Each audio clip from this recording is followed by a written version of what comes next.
రేవంత్ అన్న intermediate junior lecturer మరియు polytechnic lecturer నియామక పత్రాల అందజేత కార్యక్రమంలో గత 10 ఏళ్ల పాలనలో కేసీఆర్ గారు రాష్ట్రానికి క్యాన్సర్ ఇచ్చిపోయిండు.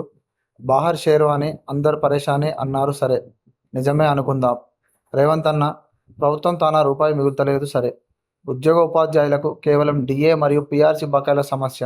కానీ జీవో 317 వలన నష్టపోయిన ఉద్యోగ ఉపాధ్యాయులకు డిఏ పిఆర్సీలతో పాటు ఇళ్లకు ఊర్లకు దూరమై తల్లిదండ్రులు ఒక దగ్గర, పిల్లలు ఒక దగ్గర, మానసికంగా, శారీరకంగా, ఆర్థికంగా, నైతికంగా గత 3 ఏళ్ల నుండి బాధపడుతూ, రోధిస్తూ, సచ్చుకుంటూ విధులు నిర్వహిస్తున్నారు. మీకు తెలియదా? గత బీఆర్ఎస్ ప్రభుత్వంలో జారీ చేసినటువంటి 317 జీవో వలన ఆత్మహత్య చేసుకున్న ఉపాధ్యాయురాలు బేతాల సరస్వతి మీకు గుర్తులేదా? 317 జీవో వలన గుండెపోటుతో మరణించిన హెడ్ మాస్టర్ జైత్రం నాయక్ మీకు గుర్తులేడా? వీళ్ళ కుటుంబాలను పరామర్శించి 317 జీవోపై పోరాడతా, రద్దు చేస్తా అన్నది మీకు గుర్తులేదా? అధికారంలోకి వచ్చిన 48 గంటల్లో 317 జీవో బాధితులకు న్యాయం చేస్తామని గాంధీభవన్ సాక్షిగా 317 బాధితులకు చెప్పింది మీకు గుర్తులేదా? 317 జీవో బాధితులకు న్యాయం చేస్తామని మేనిఫెస్టోలో హామీ ఇచ్చింది మీకు గుర్తులేదా?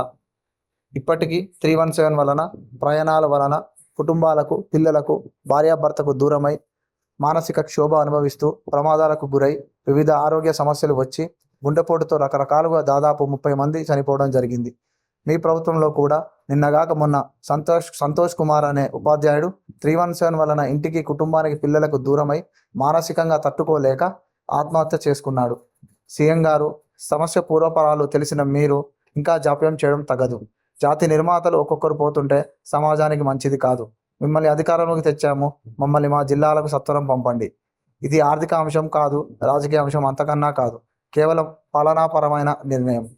ఇప్పటికైనా పైసా ఖర్చు లేని 317 జీవో సమస్య వెంటనే పరిష్కరించి వేల కుటుంబాలలో ఆనందాలు నింపి అందరి దీవెనలతో, ఓట్లతో కాంగ్రెస్ పార్టీ కలకాలం అధికారంలో ఉండి ఉద్యోగులకు, ప్రజలకు, విద్యార్థులకు మేలు చేయాలని ఆకాంక్షిస్తూ 317 జీవో బాధిత ఉద్యోగ ఉపాధ్యాయుల కుటుంబాలలో ఒకడిని.